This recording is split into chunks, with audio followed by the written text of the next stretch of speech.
আসসালামু আলাইকুম। সবাই কেমন আছেন? আপনাদের সবাইকে আমার নতুন আরেকটি ব্লগে ওয়েলকাম করছি। আজকে আপনাদের সাথে একটা বিষয় শেয়ার করব।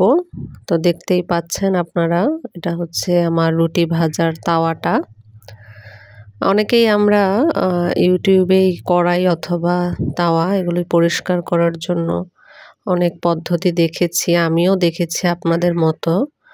তবে কোন পদ্ধতিটা আসলে আমার কাছে কার্যকরী এবং সহজ মনে হয়েছে সেটাই আপনাদের সাথে শেয়ার করব। তো প্রথমে যেটা দেখলেন, আমি একটা শিরিষ কাগজ কিছুটা অংশ ছিঁড়ে নিয়েছি। ছিঁড়ে নেবার পরে আপনি এই যে তাওয়াটা নিচে একটা কাপড় বা কিছু দিয়ে এটা কিছুক্ষণ এভাবে ঘষবেন। তো এই যে দেখতে পাচ্ছেন আমি এটাকে শিরিষ কাগজটা তাওয়ার উপর দিয়ে তাওয়াটা ঘষছি। তো সর্বপ্রথম কথা, এই পদ্ধতিটা যেমন কার্যকরী তেমন এই পদ্ধতিটায় আপনাকে একটু সময় দিতে হবে। এমন যে সময়টা আপনার বিফলে যাবে সেটা না, সময়টা আপনার কাজেই লাগবে। এই যে আপনারা অলরেডি কিন্তু দেখতে পাচ্ছেন যে আমার শিরিষ কাগজটা এই যে কেমন ময়লা উঠে এসেছে তাওয়ার। তো এটা কিন্তু আপনারা কড়াইও এইভাবেই সেমভাবে করতে পারেন এবং এইটা দিয়ে আমি দেখেছি যে আমার একটু সময় লাগলেও জিনিসটা খুবই কাজের। আপনার কড়াই অথবা তাওয়া অথবা এই ধরনের যে পাত্রগুলোতে একটু ময়লা পড়ে সেটা ঠিকই পরিষ্কার হয়। আমি কি করি, আমি এটা দিয়ে ঘষার পরে আমি তারপরে তার কাটা তারের যেই ঘষণিগুলো আছে সেইটা আর সাবান দিয়ে আমি আবার ডলে নেই। তো এতে যতটুকু পরিষ্কার হয় আমার কাছে মনে হয় আমার জন্য ততটুকু এনাফ। আর আপনি একবারে কিন্তু একদিনে একই সময়ে পুরো কড়াইটা পরিষ্কার করতে পারবেন না, যদি আপনার কড়াইতে অতিরিক্ত এরকম ময়লা থাকে।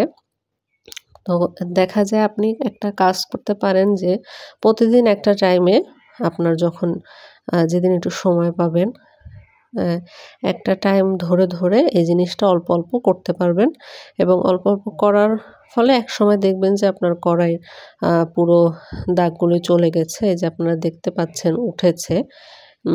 তো শিরিষ কাগজের আসলে দাম বেশি না, আপনারা কিনে একবার ট্রাই করে দেখেন। আমি হয়তো ভিডিওতে পুরোটা হয়তো বা আপনারা বুঝতে পারছেন কিনা, আমি তো চেষ্টা করলাম দেখানোর। তো এইভাবে আপনার এই যে দেখছেন কতটা এই তাওয়ার ময়লাগুলো উঠে এসেছে, পুরো কাগজটা এখন ফেলে দিতে হবে।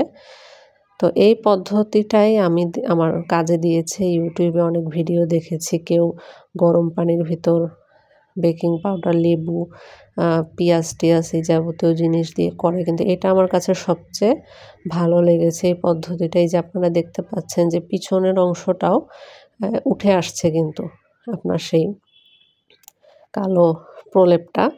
আর এই যে পিছনের এটা কিন্তু উঠাতে আপনারা দেখতে পাচ্ছেন যে অনেক ময়লা এটা। তো এটা উঠাতে কিন্তু আমার একটু সময় লাগবে। আমি একদিনে কিন্তু এটা পুরোটা উঠাতে পারবো না। আমি হয়তোবা ধীরে ধীরে যখন আমি একটু অবসর সময় পাবো বা কাজের চাপ কম থাকবে তখন হয়তো আমি এই কাজটা করব এবং আস্তে আস্তে আমার এই কড়াইটা পরিষ্কার হয়ে যাবে। এই যে দেখতে পাচ্ছেন আসলে এই কড়াইটা আমি চুলার পিছনে রাখার কারণে এরকম হয়েছে। সেটাই দেখাচ্ছিলাম আপনাদের। তো আপনারাও এটা ট্রাই করতে পারেন, আপনাদের ইনশাআল্লাহ উপকারে আসবে আশা রাখি। আর আমি আসলে যে জিনিসটা থেকে আমার উপকার হয় বা আমার মনে হয় যে এটা আমি সবার সাথে শেয়ার করি, সেটা আমি চেষ্টা করি শত ব্যস্ততার মাঝেও আপনাদের সাথে শেয়ার করার জন্য। এই যে দেখেন আমি এখন সাবান দিয়ে ধুয়ে নিয়েছি।